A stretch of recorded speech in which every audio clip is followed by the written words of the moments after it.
4 বছর আগের কথা। পাকিস্তানের সিন্ধু অঞ্চলের এক ছোট গ্রামে থাকত মাত্র 22 বছর বয়সী একটি মেয়ে। নাম তার মনিকা। খুব বেশি সুন্দরী না, খুব বেশি মিশুকও না, তবে তার চোখে ছিল এক অদ্ভুত গভীরতা। যেন সে কিছু বলতে চাইত, কিন্তু কেউ যেন শুনতে প্রস্তুত ছিল না। গ্রামের মানুষরা তাকে শান্ত, চুপচাপ বলে চিনত। সে প্রায় বিকেলে নদীর পাশে বসে দূরে তাকিয়ে থাকত, যেন কারোর অপেক্ষায় অথবা নিজের সঙ্গে কথা বলে। মনিকার পরিবার ছিল ছোট। বাবা মা মারা গেছেন ছোটবেলায়। থাকতেন একজন বৃদ্ধ চাচার সঙ্গে। গ্রাম ছোট, মানুষজন ব্যস্ত নিজেদের মধ্যে, তাই মনিকার একাকিত্ব কেউ খুব একটা বুঝত না।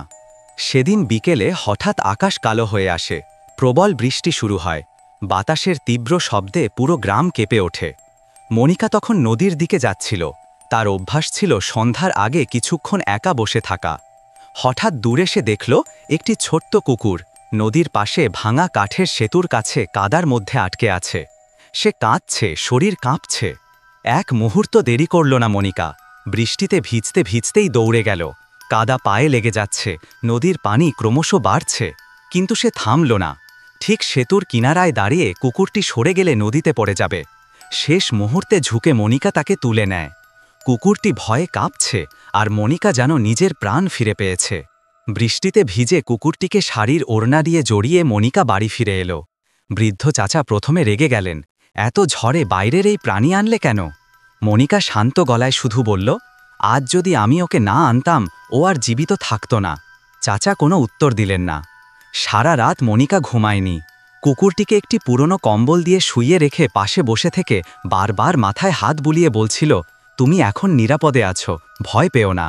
তার নিজের অনেক বছর ধরে অব্যক্ত যন্ত্রণা সেই রাত থেকেই যেন আস্তে আস্তে নরম হয়ে আসতে লাগল। কয়েকদিন কেটে গেল। কুকুরটি একটু একটু করে সুস্থ হতে লাগল। মনিকা তার নাম দিল শেরু। সে যেদিকে যেত কুকুরটি তাকে অনুসরণ করত। কখনো উঠোনে খেলত, কখনো তার পাশে বসে থাকত। কেউ যদি মনিকাকে রাগিয়ে দিত, শেরু জোরে ঘেউ ঘেউ করে তাকে রক্ষা করত। ধীরে ধীরে গ্রামের লোকেরা বুঝতে পারল এই প্রাণীটির সঙ্গে মেয়েটির অদ্ভুত যুক্ত রয়েছে। মনিকার কোনো বন্ধু ছিল না, কিন্তু এখন তার জীবনে কেউ এসেছে যে কথা বলতে পারে না, কিন্তু সব অনুভব করতে পারে। কুকুরের ভালোবাসা যে কতটা নির্মল হতে পারে সে নিজে অনুভব করছিল। কেউ কেউ আবার বলতে শুরু করল, একটা কুকুরকে এত ভালোবাসা স্বাভাবিক? অনেকেই ব্যঙ্গ করত, কিন্তু মনিকা উত্তর দিত না। তার অভিব্যক্তি বদলাত না। সে শুধু গভীরভাবে বলতো, যে একদিন আমাকে বাঁচিয়েছিল তাকে আমি কেন বাঁচাবো না? গ্রামে কেউ তার কথা বুঝত না, কিন্তু শেরু বোঝাত। রাতে যখন মনিকা চুপচাপ জানালায় ঠেস দিয়ে বসত, শেরু আস্তে এসে তার কোলে মাথা রাখত। মানবিক সম্পর্ক কখনো কখনো নিঃশব্দেও গড়ে ওঠে। একদিন দুপুরে শেরু খাবার খেতে চাইল না। প্রথমে মনিকা ভেবেছিল সামান্য ক্লান্তি, কিন্তু সন্ধ্যা হতে না হতেই তার শরীর গরম হতে শুরু করে। সে জরাক্রান্ত হয়ে পড়ে। কুকুরটি শ্বাস নিচ্ছিল কঠিনভাবে। গ্রামের পশু চিকিৎসক নেই। মনিকা তড়িঘড়ি ছোট ওষুধের দোকানে যায়। দোকানদার কিছু ওষুধ দিয়ে বলে, ঠিক হবে কিনা জানি না। মনিকার বুক ফেটে যেতে লাগল। পুরো রাত সে জেগে থাকল। শেরুকে এক মুহূর্তের জন্য ছাড়ল না। তার কপালে হাত রেখে বারবার বলল, তুমি আমার সঙ্গে থাকবে, ঠিক তো? আমাকে ছেড়ে যেও না। দুদিন ধরে অবস্থার কোনো উন্নতি নেই। মনিকা নিজেকে নিয়ন্ত্রণ করতে পারছিল না।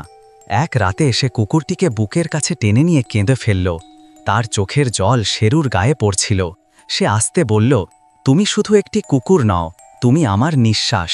তুমি না থাকলে আমি আবার সেই পুরনো মানুষটিতে ফিরে যাব, যে নিজের সাথে কথা বলতো আর কেউ শুনত না।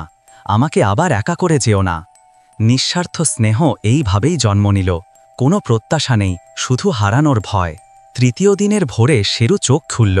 মনিকা ঠিক তার পাশে ঘুমিয়েছিল। কুকুরটি ধীরে ধীরে মাথা তুলে নিজের নাক দিয়ে মনিকার হাত স্পর্শ করল, যেন বলছে, আমি ফিরেছি। মনিকা চোখ খুলে তাকে দেখল, আর দীর্ঘ কয়েকদিন পর প্রথমবার সত্যিকারের হাসল। সে জানত এখনও পুরোপুরি সুস্থ হয়নি, কিন্তু সে ফিরে এসেছে। পরবর্তী কয়েক সপ্তাহ মনিকা শেরুকে নিজের মতো আরোগ্য করায়। তাকে দুধ খাওয়ায়, কোলে নিয়ে ঘুম পাড়ায়, একইভাবে যত্ন করে যেভাবে একটা মা সন্তানের উপর করে। ধীরে ধীরে শেরু আবার আগের মতো হল। উঠোনে দৌড়াদৌড়ি করে, মনিকার পাশে বসে সূর্যাস্ত দেখে, যেন সব কিছু আবার নতুন হয়ে জন্ম নিয়েছে। গ্রামের মানুষ এবার আর কিছু বলেনি। তারা চুপচাপ দেখেছে কিভাবে একটি প্রাণী একজন মানুষের ভাঙা হৃদয় জোড়া দিতে পারে। আজও মনিকা নদীর পাশে বসে, পাশে শেরু, দুজনের চোখে একই শান্তি। কেউ কথা বলে না, তবু সব বলা হয়ে যায়। ভালোবাসা মানে সবসময় শব্দ নয়, কখনো কখনো এটি শুধু উপস্থিতি। কেউ যদি আপনাকে প্রশ্ন করে কুকুর কখনো মানুষের জীবন বদলাতে পারে, তাহলে এই গল্পটি মনে রাখবেন। কারণ এখানে একজন মানুষ একটি প্রাণীকে বাঁচিয়েছে, আর সেই প্রাণী তাকে নতুন জীবন ফিরিয়ে দিয়েছে। যদি এই গল্পটি আপনার হৃদয় ছুঁয়ে যায়, তাহলে ভিডিওটিতে লাইক দিন, আপনার মতামত কমেন্টে লিখুন, আর যদি মনে হয় ভালোবাসা কোনো ভাষা মানে না, তাহলে শেয়ার করুন। এ ধরনের আবেগঘন বাস্তব কথা পেতে চাইলে অবশ্যই চ্যানেলটি সাবস্ক্রাইব করুন। ধন্যবাদ, দেখা হবে পরের ভিডিওতে।